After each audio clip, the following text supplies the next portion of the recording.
Congolaises et Congolais, chers compatriotes, je voudrais, avant toute chose, remercier l'Éternel Dieu pour toutes ses bénédictions. Permettez-moi ensuite de m'incliner devant la mémoire de nos compatriotes et de tous ceux qui ont perdu leur vie suite aux activités criminelles de groupes armés, internes et externes, et surtout l'étendue du territoire national, notamment à Ituri, au Nord Kivu et à Kwamut. Je renouvelle mes condoléances aux familles éplorées et à la nation tout entière. Je n'ai pas manqué dans mes prières quotidiennes de penser à nos regrettés disparus et à leurs familles. Aucun de Congolais, ni toute autre personne vivant dans notre pays ne devrait payer de sa vie du fait de l'incapacité des autorités établies à protéger les citoyens et leurs biens.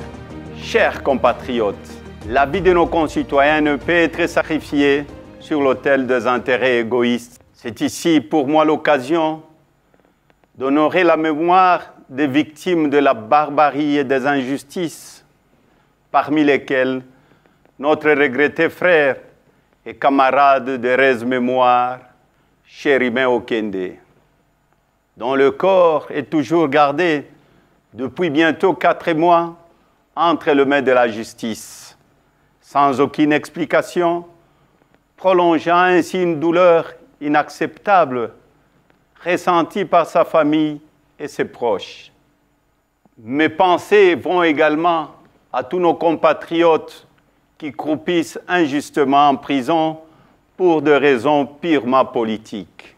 Chers compatriotes, s'agissant du processus électoral en cours, le pays le plus peuplé d'Afrique centrale, la République démocratique du Congo, ira aux urnes le 20 décembre prochain pour élire son 6e président, ainsi que le représentant du peuple à plusieurs niveaux. Ce processus se déroule dans un contexte de conflit armé persistant dans la partie est du pays et suscite également beaucoup d'inquiétudes sur plusieurs plans. Malgré les faiblesses observées et plusieurs fois dénoncées, je tiens à saluer l'attitude de la CENI et la Cour constitutionnelle pour le traitement équitable des candidatures à l'élection présidentielle. Je les exhorte à garder la même attitude jusqu'à la fin du processus électoral en vue de redorer l'image de notre pays. Chers compatriotes, le temps est arrivé de mettre un terme à l'insécurité et aux tueries surtout dans la partie est de notre République, de répartir équitablement les richesses du pays et de dissiper la misère de la population, de mettre fin à la gabegie financière, au détournement, à la corruption et au tribalisme, de couper court à l'instrumentalisation de la justice, de doter la République d'une administration efficace, d'une armée républicaine, professionnelle et dissuasive et d'une police au service des citoyens, de restaurer l'autorité de l'État, d'améliorer les conditions socio-économiques des Congolais. Je suis convaincu que notre détermination de sortir de ces conditions de vie qui se dégradent continuellement va conforter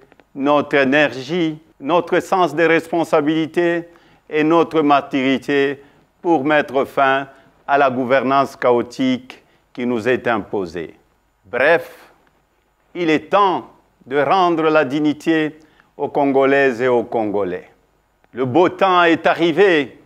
Il est à notre portée. Mon combat est l'instauration de la démocratie et d'un état de droit où il fera bon vivre.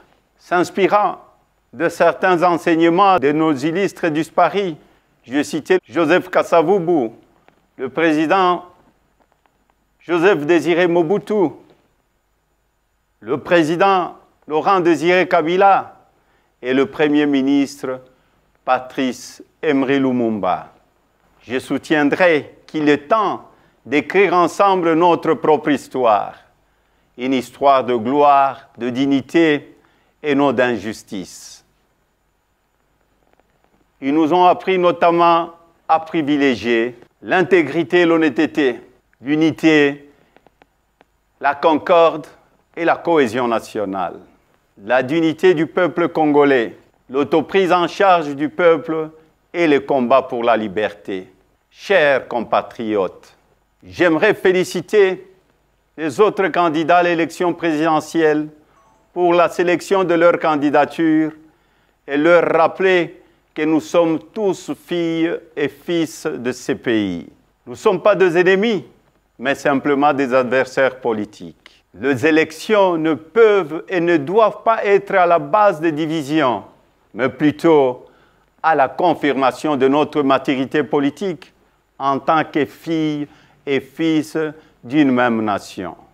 J'en appelle donc à la cohésion et à l'unité nationale, si chèrement acquises et qui sont mises à mal par des antivaleurs, notamment le tribalisme et le népotisme. Nous devons tous de sensibiliser nos équipes de campagne et nos militants au respect mutuel et aux échanges constructifs pour le bien-être de notre pays. Par ailleurs, je demanderai à tous les candidats de s'impliquer dans le processus électoral afin que la vérité des urnes soit respectée et observée par tous. Chers compatriotes, malgré tant de mensonges, d'intoxication, de diabolisation, de montages grossiers et de manipulation à mon égard, vous avez continué à faire confiance en ma modeste personne.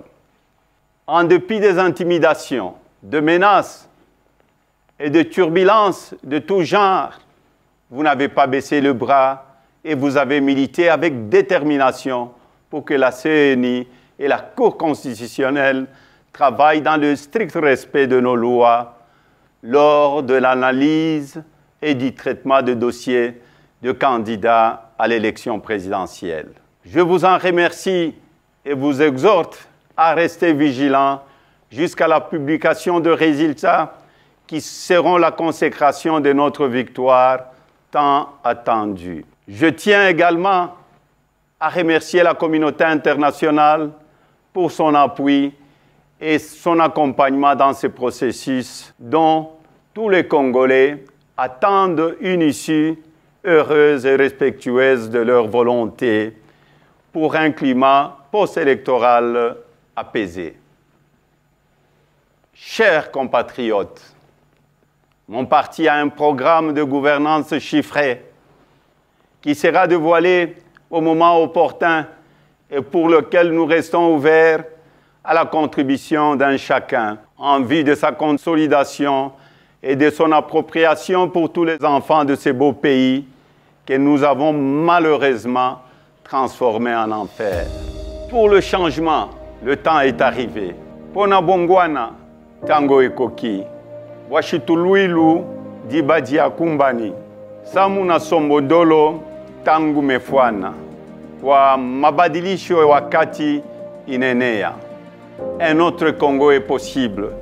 Que Dieu bénisse la République démocratique du Congo et son peuple. Je vous remercie.